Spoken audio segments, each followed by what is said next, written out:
வினாயன் 40 மாண்புமிகு உறுப்பினர் திரு வி.ஜி. ராஜேந்திரன், மாண்புமிகு இந்து சமய மற்றும் அறநிலையத்துறை அமைச்சர் அவர். மாண்புமிகு பேரவைத் தலைவர் அவர்களே, இந்த வடனேஸ்வரர் திருக்கோயில் என்பது பஞ்ச சபைகளில் ஒன்றான ரத்ன சபை என்று அழைக்கப்படுகின்ற திருக்கோயில். இதில் காரைக்கால் அம்மையார் அவர்கள் இல்லற வாழ்வை துறந்து துறவியாக முக்தி பெற்ற திருக்கோயில் என்பதால் ஐதீகப்படி திருமணம் போன்ற சுபகாரியங்கள் இந்த திருக்கோயிலை மையப்படுத்தி நடத்துவதில்லை. ஆகவே சுப நிகழ்ச்சிகள் நடத்துகாத சூழ்நிலையில் திருமண மண்டபம் அங்கு கட்ட வேண்டிய அவசியம் ஏற்படவில்லை என்பதை மாண்புமிகு பேரவைத் தலைவர் வாயிலாக உறுப்பினருக்கு தெரிவித்துக் கொள்கிறேன். மாண்புமிகு உறுப்பினர் ராஜேந்திரன்.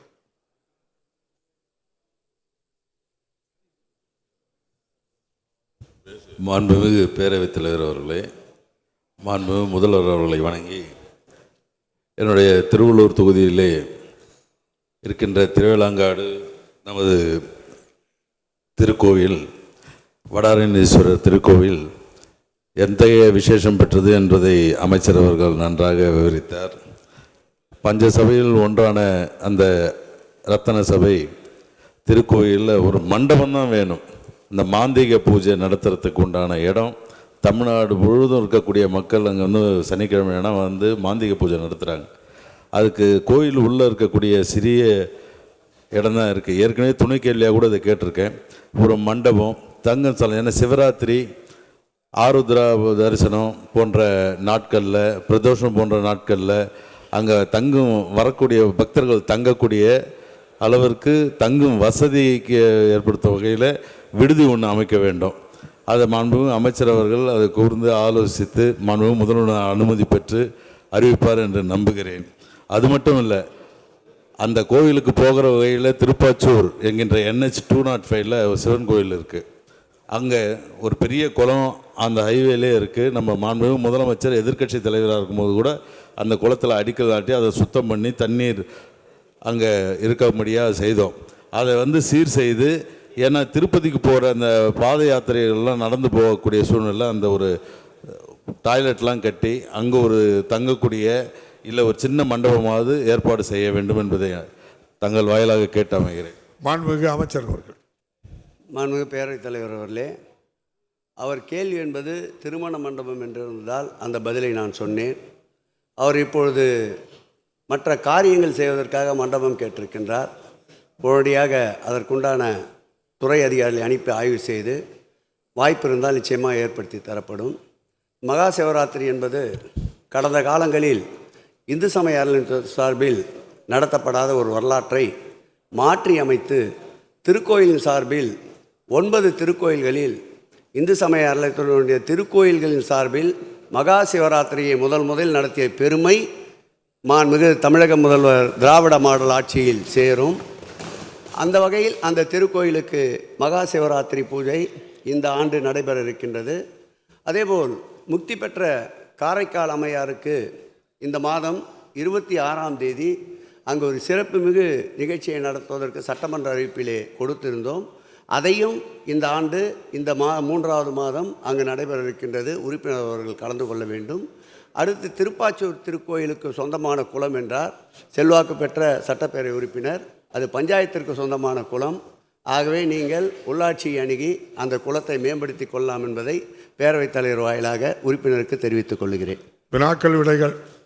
மாண்புமிகு வி.ஜி. ராஜேந்திரன். மாண்புமிகு பேரவைத் தலைவர் அவர்களே, அமைச்சர் அவர்களுடைய பதிலுக்கு நன்றி. அவர் முடிவாக வந்து அந்த கட்டும் விடுதி தங்கும் விடுதி கட்டித்தரப்படுமான்றதை சொல்லலை. நிச்சயமாக இந்த பட்ஜெட்டில் அறிவிப்பார்ன்றதை நம்புகிறேன். நம்ம கடம்பத்தூர் ஒன்றியத்தில் இருக்கக்கூடிய நரசிங்கபுரம் ஊராட்சியில் லட்சுமி நரசிம்மர் திருக்கோயில் இருக்குது. அதுக்கு வந்து உபயதாரர் வந்து சில பணிகளை செய்கிறேன்னு ஒத்துக்கிட்டு 8 மாதமாக பணி நடைபெறவில்லை. அவரை மாற்றி வேறு உபயதாரராக நியமிக்கப்படுவாரா, இல்லை அரசே அதை ஏற்று அந்த பணிகள் நடைபெறுமா? ஏன்னா மாதந்தோறும் சுவாதி நட்சத்திரம் பல ஆயிரம் மக்கள் அங்கே வராங்க. அதனால் அந்த குளத்தையும் சீர் செய்து, ஏன்னா அது திருக்கோயிலுக்கு சொந்தமான குளம், அதை சீர் செய்து அங்கே இருக்கக்கூடிய சுற்றுச்சுவர் மற்றும் அந்த கழிப்பிடங்கள் கட்டித்தரப்படுமா என்பதை தங்கள் வாயிலாக கேட்டு அமைகிறேன். மாண்புமிகு அமைச்சர் அவர்கள். மாண்புமிகு பேரவைத் தலைவர் அவர்களே, அவர் கோரிய அந்த லட்சுமி நரசிம்மர் திருக்கோயிலில் 25 லட்சம் ரூபாய் செலவில் உபயதாரர் அந்த பணியை மேற்கொண்டிருந்தார். உடல்நிலை சரியில்லாதால் இடையில் அந்த பணி தடை ஏற்பட்டது உண்மை. தற்போது அந்த பணி விரைவுபடுத்தப்பட்டு 80% பணி தற்போது நிறைவடைந்திருக்கின்றது. 2 மாதத்திற்குள்ளாக குடமுழுக்கை நிச்சயம் நிறைவேற்றி தருவோம் என்று சொல்லிக் கொள்கின்ற அதே வேளையில் அவர் கேட்ட அந்த குளம் மண்டல குழு அளவிலே ஒப்புதல் பெறப்பட்டு மாநில குழு ஒப்புதலுக்கு அனுப்பப்பட்டிருக்கின்றது. வெகு விரைவில் ஒப்பந்தம் கோரப்பட்டு அந்த குளம் சீரமைத்து தரப்படும். இந்த ஆட்சி பொறுப்பேற்ற பிறகு இதுவரையில் மாண்புமிகு தமிழக முதல்வர் அவர்கள் ஆட்சியில் அவர் கோரிய திருமண மண்டபங்கள் அங்கே கட்டித்தரக்கூடாது என்ற எண்ணம் இல்லை. ஐதீகப்படி அங்கே கட்ட முடியாதல்தான் அதை சொன்னேன்.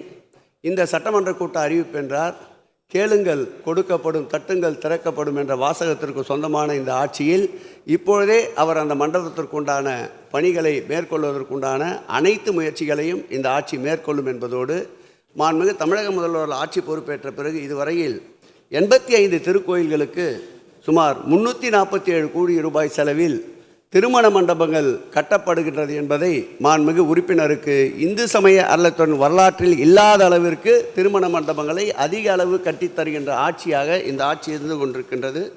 அதேபோல் திருக்குளங்களை பற்றி பேசினார். 4 திருக்குளங்கள் இந்த ஆட்சி ஏற்பட்ட பிறகு 4.5 கோடி ரூபாய் செலவிலே புதிதாக கட்டப்பட்டு வருகின்றது.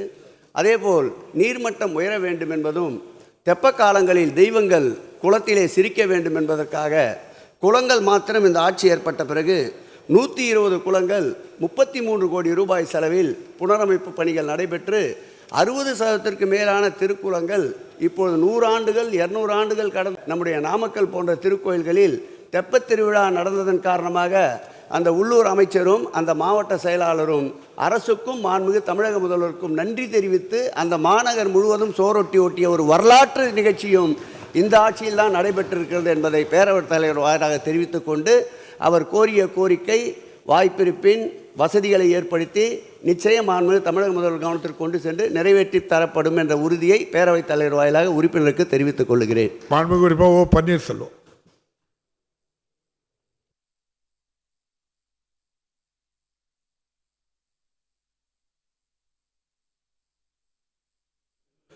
மாண்புமிகு பேரவைத் தலைவர் அவர்களே, மாண்புமிகு உறுப்பினர் சகோதரர் விஜி ராஜேந்திரன் அவருடைய கேள்விக்கு பதில் பெற மாண்புமிகு அமைச்சர் அவர்களும் சில விளக்கங்களை கேட்டார்.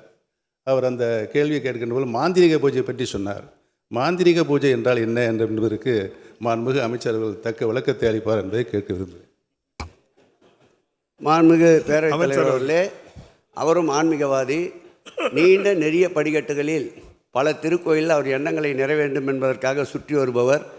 அவருக்கு தெரியாதது ஒன்றுமல்ல. மாந்திரிகம் என்ற ஒரு வார்த்தை இந்த ஆட்சியில் திராவிட மாடல் ஆட்சியில் எங்கும் நடைபெறுவதில்லை. பரிகார பூஜையை தான் அவர் மாந்திரிக பூஜை என்று மாற்றி சொல்லிவிட்டார். பரிகார பூஜை மண்டபம் தான் கேட்டார். நிச்சயம் அந்த பரிகார பூஜை மண்டபம் ஏற்படுத்தி தரப்படும் என்பதை பேரவைத் தலைவர் வாயிலாக மாண்புமிகு முன்னாள் முதல்வர் சட்டப்பேரவை உறுப்பினர் அருமையன் பன்னீர் அவர்களுக்கும் நம்முடைய ராஜேந்திரன் அவர்களுக்கும் பேரவைத் தலைவர் வாயிலாக தெரிவித்துக் கொள்கிறேன். வினாக்கள் விடைகள் நேரம் முடிவுற்றது.